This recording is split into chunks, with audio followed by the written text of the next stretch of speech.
Shalom, para pemirsa dimanapun Anda berada. Saat ini kita ketemu kembali.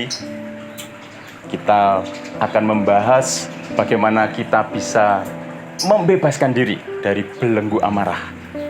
Tentu hari-hari ini adalah hari-hari yang dipenuhi dengan suasana tidak enak dalam hati kita, dalam kehidupan kita. Karena sulitnya kehidupan saat ini di kala pandemi sedang menimpa seluruh dunia, bahkan di tempat kita. Nah, tentu saja kita sebagai orang-orang percaya tidak mau hidup kita dibelenggu oleh rasa marah, ya, sehingga kita mau untuk bisa bebas, ya, bisa bebas, lepas dari rasa marah itu, apapun situasi dan kondisinya. Kita akan buka di Efesus pasal 4.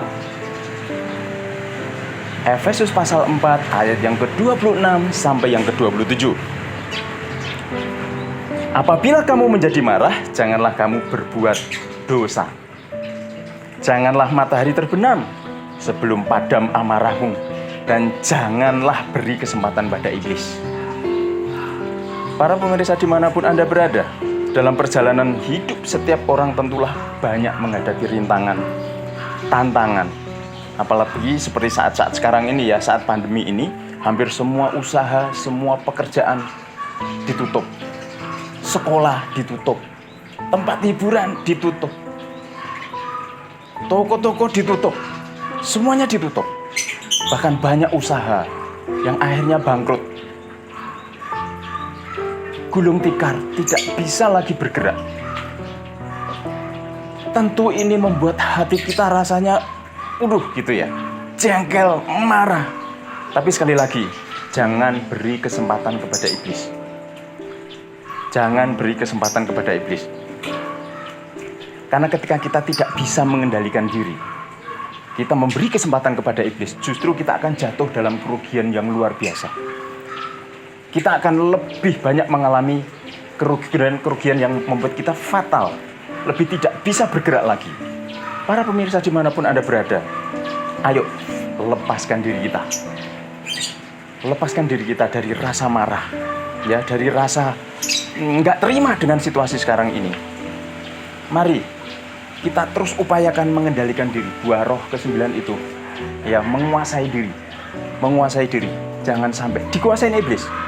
Kita harus bisa menguasai diri kita, ya, maka kita akan dibebaskan dari belenggu amarah. Amarah harus dibuang, karena amarah itu sendiri tidak mengerjakan kebenaran di hadapan Allah, apalagi di hadapan manusia. Tentu ketika kita marah dengan sesama kita, dengan teman kita yang dulunya baik, akrab, akhirnya kita berjauhan, tidak bisa lagi berkomunikasi dengan baik. Itu sebabnya kita harus memberanikan diri, berjuang. Semuanya sedang berjuang untuk terus menahan diri, terus menguasai diri. Jangan sampai kita mau diperbudak oleh iblis. Sekali lagi Bapak Ibu saudara sekalian, dimanapun Anda berada, ketika kita pegang kebenaran firman Tuhan, ya, jangan sampai matahari terbenam. Kita boleh marah tentu saja sebagai manusia, tapi jangan sampai kita dibelenggu oleh kemarahan. Setiap persoalan harus kita selesaikan dengan marah-marah. Ada persoalan dikit, marah-marah. Ini justru akan mengganggu kesehatan kita, akan merusak kehidupan kita, bahkan akan merusak tatanan kita dalam persaudaraan kita, dalam keluarga kita. Bayangin kalau rumah tangga isinya berantem aja, saling marah. Kita menyelesaikan persoalan dengan kemarahan. Kita berkawan, berteman pun diselesaikan setiap persoalan dengan kemarahan, akan rusak. Bapak Ibu sekalian, tentu kita rindu menjadi pemenang-pemenang di dalam Tuhan. Ya, firman Tuhan tadi mengatakan jangan beri kesempatan kepada iblis. Tetap ikuti kebenarannya Tuhan. Boleh marah, ya, tapi jangan sampai berbuat dosa. Tetap pegang kebenarannya, maka kita akan dibebaskan dari belenggu kemarahan.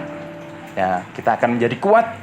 Kita akan menjadi orang-orang yang terus mengandalkan kebenaran firman Tuhan, tidak ngikuti maunya atau emosinya kita masing-masing. Tapi kita ikuti tatanan, ikuti kebenaran firman Tuhan, maka kita akan menjadi orang-orang yang penuh dengan kemenangan. dari sekarang sampai selama-lamanya. Haleluya. Amin.